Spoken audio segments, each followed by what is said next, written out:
25 जून versus 30 जनवरी दिवस पर संग्राम। संविधान दिवस पर अखिलेश का पलटवार। कांग्रेस ने लगा दी दिवसों की बौछार, कैसे बचेगी सरकार। नमस्कार, मैं हूं आपके साथ कामिनी झा और आप देख रहे हैं न्यूज़ वन इंडिया। देश में पिछले कुछ महीनों से विपक्ष लगातार संविधान बचाने का मुहिम चला रहा है। संविधान बचाने की बात बार बार कर रहा है, तो बीजेपी ने विपक्ष और खासकर राहुल गांधी पर निशाना साधते हुए की दादी यानी इंदिरा गांधी के उस कदम को याद दिलाने की कोशिश की जिसे इतिहास के पन्नों में काले दिन के रूप में माना जाता है। 25 जून 1975 तत्कालीन प्रधानमंत्री इंदिरा गांधी ने देश में आपातकाल की घोषणा कर दी थी, जिसमें आम जनता से उनके मौलिक अधिकार, पत्रकारों से उनकी आजादी छीन ली गई थी। विपक्षी पार्टियों के नेताओं को जेल में ठूस दिया गया था। इस दिन को मोदी सरकार ने संविधान दिवस की हत्या के रूप में मनाने का फैसला कर लिया है।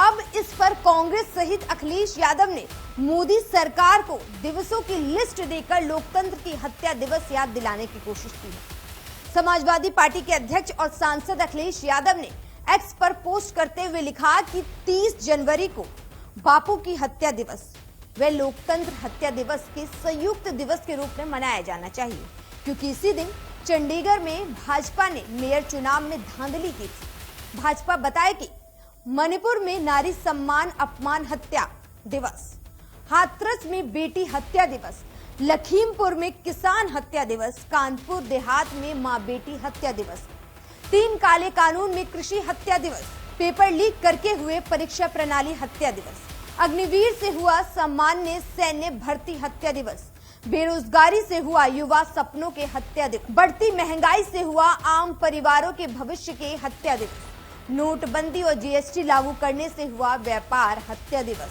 यश भारती जैसे पुरस्कार बंद करने से हुए हुनर सम्मान हत्या दिवस, जनसंख्या में अनुपातिक प्रतिनिधित्व न देकर सामाजिक न्याय का हत्या दिवस, सरकारी नौकरी के अवसर खत्म करके आरक्षण के हत्या दिवस, पुरानी पेंशन का हत्या दिवस, संदेशपात हो गए ईवीएम न हटाकर बैलेट पेपर हत्या दिवस।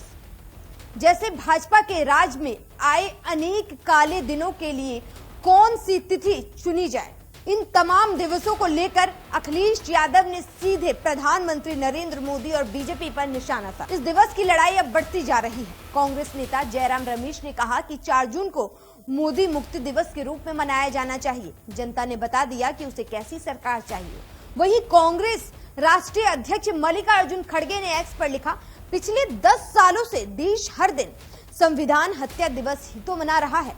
वहीं कांग्रेस के तमाम नेताओं ने अपनी वीडियो पोस्ट करके बीजेपी सरकार को घेरने की कोशिश की। इस संविधान हत्या दिवस और तमाम अखिलेश यादव और कांग्रेस के तमाम नेताओं ने जो दिवसों की लिस्ट दी है, इसको लेकर आपकी क्या राय है, हमें कमेंट बॉक्स में जरूर बताएं। नमस्कार। को एक ऐसा 440 वोल्ट का करंट लगा, झटका लगा कि 400 पार का सपना देखने वाले 240 पर सिमट गए और संविधान को बदलने का उनका सपना चूर चूर हो गया, उनका घमंड चूर चूर हो गया, उनका अहंकार चूर चूर हो गया। लेकिन अब जब उनके सपने में संविधान आना शुरू हुआ, जब जय संविधान के नारों से हमारा संसद इस बार गूंज उठा, अब संविधान हत्या दिवस की बात हो रही है। संविधान हत्या दिवस, ये शब्द भारत सरकार की गैजेट नोटिफिकेशन, आप समझिए उनकी नीयत, आप समझिए उनकी मानसिकता जो इस तरह का शब्द ला सकते हैं। आप राजनीतिक रूप से इस शब्द का इस्तेमाल करिए, कोई दिक्कत नहीं। घोषित आपातकाल लगाने वाली सरकार इस तरह का कोई भी नोटिफिकेशन करे, देश जानता है कि पिछले 10 साल में इस सरकार ने संविधान को लेकर के क्या किया है। मनुस्मृति को पाठ्यक्रम में, वो भी एलएलबी के पाठ्यक्रम में शामिल कराने का प्रस्ताव जिस सरकार के शासनकाल में हो रहा हो, वो संविधान हत्या दिवस की बात करें।